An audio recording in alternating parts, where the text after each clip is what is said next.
ያብና ሄሉ ዛሬ እንግዲህ ኮሽታን ፈልግም እያሉ ዛሬ ለሽ ብለዋል። እንደዚህ ጋር ደግሞ ሄሉና ቢኒ በቃ ተጣልተው ቀሩ። እንደዚህ ጋር ደግሞ እንደምትመለከታቸው አብረሽ ሰርፕራይዝ አድርጓታል ሩታን። ዛሬ በዛ ባሉ ሰዎች ነው የመጣውላችሁ እና አሰላሙ አለይኩም ወራህመቱላሂ ወበረካቱ። ውድና የተከበራችሁ ቻናል ቤተሰቦች እንዴት ናችሁ? ደህና ናችሁ? አይኔ ያለሁ አልሐምዱሊላህ።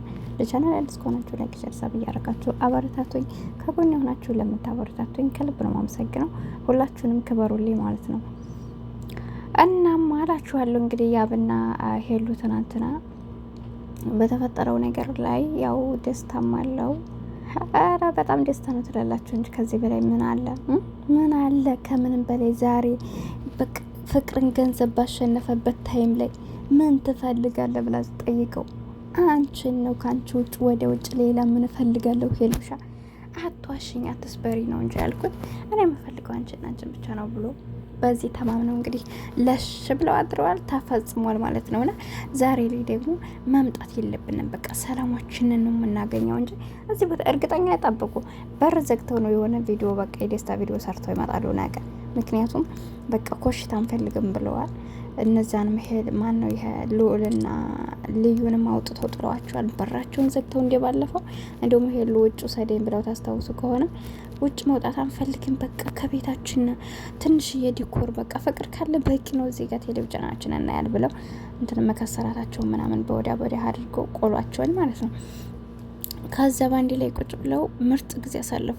እንዲሁም የዛች ጊዜ ነው ባንድ ላይ ቤታቸው ቁጭ ብለው ባሳለፉ ታይም ላይ በቃ ይሄን እንትን ነገር በቃ ፍቅራቸውን ወደ ትዳር አለመንቀይረው ብለው ተመካክረው ያ በቃስ ብሎ መመካከር አለብን ብሎ ተመካክረው በቃ እንግዲህ አይታችኋል፣ ወደ ትዳር አለም ገብተው ነበር። እንግዲህ ፍቃዱ አልሆነ ሆኖ ያን ነገር መሰናክል ገብቶበት በዛ ነገር ተፈጽሞ ነበር፣ ተበላሽቶባቸው ነበር። አሁን ላይ ደግሞ እንግዲህ ልጅ ማሰሪያው ልጅ ገመዱ እያሉ ልጅ መጣ ብላ መልሰው ነበር። ያ ደግሞ ውሸት ነው ስትለው ተናዶባት ነበር። ግን ፍቅር ካለ ሁሉም አለና ስለዚህ ተመልሰው ያው እንትን ብለዋል። ኢንሻአላ ተስተካክለው ይመጣሉ ብዬ አስባለሁ። ጠብቁ በጉጉትና ገባ አዲስ ቪዲዮ ማለት ነው። ዛሬ ስለቀሩ እንዲያታስቡ፣ ማንም ሰው የራሱ ጊዜ ያስፈልገዋል እና የራሳቸውን ጊዜ እያሳለፉ ነው። በመቀጠል ሄሉና ቢኒ እንግዲህ ተለያይተው ቀርተዋል። እኔ እንጃ እስካሁን ድረስ ምንም ነገር የለም።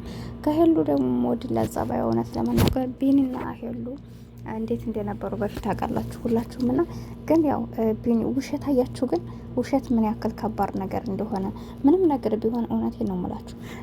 መዋሸት እንዳትዋሹ፣ ውሸት አትዋሹ። በቃ ይሆናል፣ ይሰብራል። በተለይ ደግሞ በትልቅ ነገር እንዲሁ ቃል በርከት የውሸት ትንሽ የለውም። ትንሿም ውሸት ብትሆን ወደ ትልቅ ትደርሳለች። ወይ ደግሞ የሰው ልጅ በትንሽ ውሸት ከያዘና ሁሌም የምንዋሸው ነው የሚመስለንና ውሸት በማንኛውም ህይወት ላይ ባትዋሹ ጥሩ ነው። በቃ እንዳልኳችሁ እኛ ዋሸንም አልዋሸንም አላህ ለኛ ካላለው ዋሽተን ማንንም ሰው ወደኛ ልናመጣው አንችልም። ዋሽተን ወደ ከህይወታችን ልናስወጣው አንችልም። ገብቷችኋል? ስለዚህ ነገሮች የሚሳኩት አላህ ያላቸው ብቻ ስለሆነ እኛ ብንዋሸው ብንለው አንደኛ ካላህ ከመጣላት ነው በውሸታችን፣ ሁለተኛ ደግሞ ሰዎችን እንሰብራቸዋለን። እነዚያ ሰዎች የነበራቸው ቦታ ለኛ ለወደፊት በቃ ምንም እምነት የለም እና ውሸት በጣም ትልቅ በሽታ ነው። እንግዲህ ቢኒና ሄሉ የተለያዩበትም ነገር 6 ወር ነው 7 ወር አብረው ሲያሳልፉ እህቴ ናት እያለ አይታችኋል። ያብን አይደለም በአንድ ላይ ያሳልፈው ግን ያሳደጓት እንጂ የእንትን ስግነት እንደሌላቸው ሲነግሯት ያው በሰዓቱ ላይ ሄሉ ተናዳ ምንም አላለች፣ ግን ትታ ነበር ሄደችው። ከዛ በመቀጠልም ልጅቷ ደግሞ ድጋሚ ያለውን ነገር ላስረዳሽ ብላ ስታስረዳ ሰምታችኋል። ያው እናቴ ሞታብኝ ቤተሰቦች ሟች ናቸው ምናምን እንደዛ ስትል ያው ከዛ አንጻር ተናዳ ሄዳ ለምን እናቴ ሞታብኝ ያለች እንዴት ሰላም እንዴት ታዲያ አላቀፍሻትም ምናምን ብለው እንግዲህ ሌሎች ማንኛችንም ብንሆን ያናደናል እኮ ገባችሁ። በእርግጥ የእሷ እናት መሞቷ ሟች ናት የምትለው ነገር ሳይሆን እነሱ ያው ያደረጓችሁ ነገር በሰዓቱ ላይ ማንም ሰው በዛ ሰው ጫማ ሳትሆኑ አትፍረዱ ማለት ነው። እናንተ በዛ ቦታ ብትሆኑ ይከብዳል፣ ግን በሰዓቱ ዙሮ ያንንም የሰማችሁ ተመልሳ እንደተፈጠረባት ነገር አይዞሽ ብላ አብረሽ ከሆነ የመስራት አላማ ካለሽ አብረን እንቀጥላል አብሽሪ ብላ ታይታችኋል። እንኳን ቢኒ ከ32,000 በላይ ያብ ደግሞ 10,000 በላይ ቤተሰብ አድርጋቸዋል። ግን እነሱ ባይዋሹና ነገሮችን ባያበላሿቸው ይኸው አብረው ዛሬ ላይ ከትልቅ ደረጃ ይደርሳሉ። ወደፊትም ሄሉና ቢኒም ተጋብተው ጥሩ ህይወታቸውን ይኖሩ ነበር። ገብቷቸዋል። ውሸት በመሀል ካለ ግን በጣም ያስጠላል። በቃ እና ብዙ ነገሮች ይቀራሉ። ስለዚህ ምንም አይነት ነገር ቢሆን የሰው ልጅ ስትተዋወቁ በቃ እውነቱን ተናግራችሁ ሂዱ። ያነሱ ቢሄድ የሚሄድ አይመለከታችሁም። ብዙ ሰው ምን ይላል መሰላችሁ? ሰዎችን ስንተዋወቅ መናገር አንፈልግም ስላለፈ ስለመጣ ምን ያነሰው ጋር እንቀጥል ለማናቅ ነገር ለምን እናወራል? ያን የሚያስጠላ ነገር አታውሩ እንጂ ስለ ራሳችሁ ነገር ከሆነ ምንም ችግር የለው። ያነሰው ቢሄድም የራሱ ጉዳይ፣ ቢመጣም ደግሞ የዋሻችሁት ማንነት ስለሌላችሁ አያሳስባችሁም። ገባችሁ?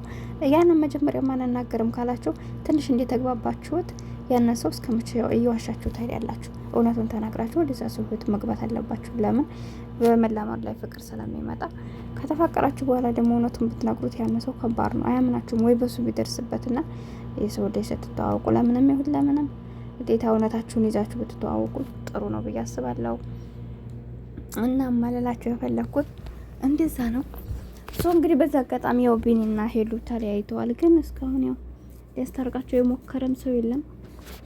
እሷን በዝምታ አልፈዋለች። ሄሉም እንግዲህ ያኔ መመርመሪያዋ ሰዓት ደርሶ ይሆን አላውቅም። በዛ ምክንያት ይሁን የጃን 2 ቀን 3 ቀን 5 ቀን ሆኗታል። እያየዋት ነበር የለችም። አልሙሄም በሰላሟ ይሆን ካለባትን በሽታ እንድትድን ዱአ አድርጉላት፣ ጸሎት አድርጉላት። በተረፈ አሌክስና ፍቅርም ጠፍተዋል አይደለም? አሌክስና ፍቅርም ጠፍተዋል። ምን ሆነው ነው? እሷ ራሷ 5 ቀን በላይ ሆኗታል። እኔ ቼክ አድርጋቸው ነበር ገብቼ እና እነሱም ጠፍተዋል። አትጥፉ በሏቸው። የቅርብ ሰው ካላቸው አይዟችሁ በሏቸው። አንዳንድ ነገሮችን የምንሰራቸው ነገሮች የሆነ በሆነ አጋጣሚ ትንሽ ተተው ካረግናቸው ተመልሰን ለመምጣት ያስጠሉና እና ነገሮች ከመበላሸታቸው በፊት በዛው ብንጠነካከር ብዬ አስባለሁና አያችሁት አይደለ? ማንም ሰው በጎናችን ሊሆን ይችላል። ግን ማን እንደራሳችሁ ሰው የራሳችሁ ሲሆን እስከ ማንኛውም በችግራችሁም በደስታችሁም በቃ ከጎናችሁ ነው። አያችሁት? ግን ዝም ብለን ለስራ የምናገኛቸው ሰዎች ምናልባት ያችን የሚፈልጓትን ስራ ሰርተው ትተውና ይለያሉና ሁሌም ቢሆን የራሳችሁ ሰው ያስፈልገናል ሁላችንም። እውነት ዛሬ ዝም ብሎ በውጭ ኖርማል እናንተ ገንዘብ ስላላችሁ ስራ ስለምትሰሩ ብቻ አይዟችሁ ታዋቂ ስለሆናችሁ አለኋችሁ እያለ የራሱን ነገር ለማሳደግ የሚቀርባችሁ ሰው አለን ብላችሁ የራሳችሁን ሰው ከማጣት ወደ ኋላ እንትን አትበሉ። ማለቴ በቃ የራስ ሰው ያስፈልጋል። ይሄ ዝም ብሎ ሲኖራችሁ የሚከባችሁ ሰው ባጣችሁ ሰዓት ላሽ ብሎ ነው ትቷችሁ የሚሄደውና የራሳችሁ አቋም ያለውን ሰው ይዛችሁ ህይወታችሁን ለመምራት ሞክሩ።